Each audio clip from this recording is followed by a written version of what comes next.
Dr. Wise, the channel for True Story Tower.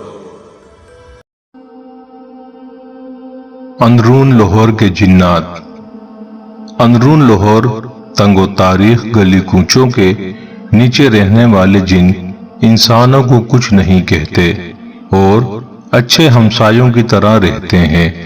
یہ جن بھوت عام طور پر پرانے مکان کی کسی پچھلی اندھیری کوٹھڑی میں رہائش پذیر ہوتے ہیں۔ مکان کی یہ کوٹھڑی اکثر بند رکھی جاتی ہے۔ سال 6 مہینے میں اگر ایک بار اس کی صفائی وغیرہ کروائی جاتی ہے تو سب سے پہلے گھر کا کوئی بوڑھا بزرگ باوضو ہو کر کلمہ شریف کا ورد کرتا ہوا کوٹھڑی میں داخل ہوتا ہے۔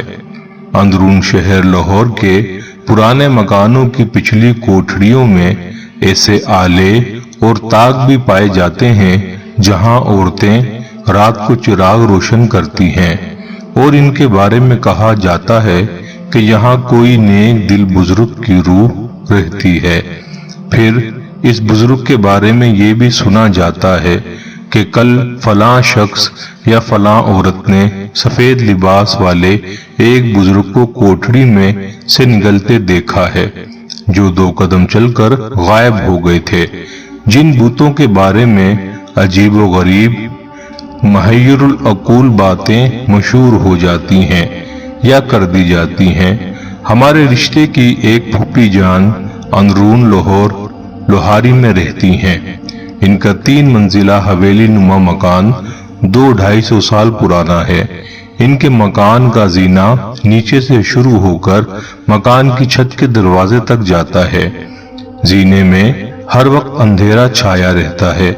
مکان کی دوسری منزل کے دروازے کے پہلو میں ایک چھوٹی سی کوٹھڑی ہے جس کے بارے میں کہا جاتا ہے کہ یہاں جنات کی ایک فیملی رہتی ہے۔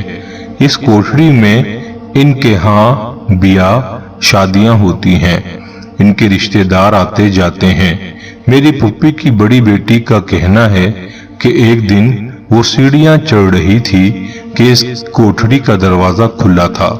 اس نے دیکھا کہ کوٹھڑی کے اندر بڑے پلنگ پر ایک جن دولہا اور اس کی دلہن بیٹھے مسکرا کر باتیں کر رہے ہیں۔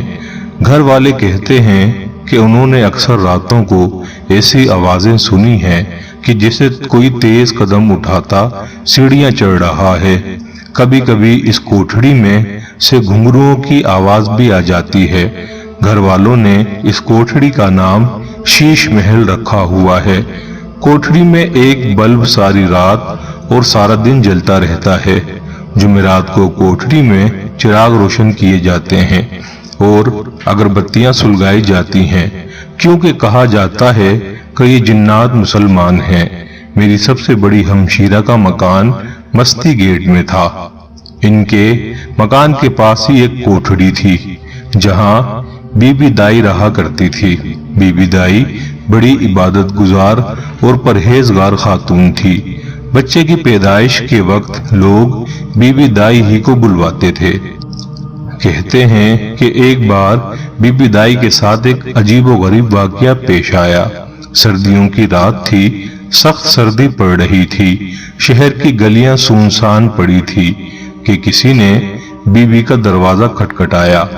بی بی دائی کا بڑا بیٹا نیچے آیا، دیکھا کہ 2 بزرگ کھڑے ہیں۔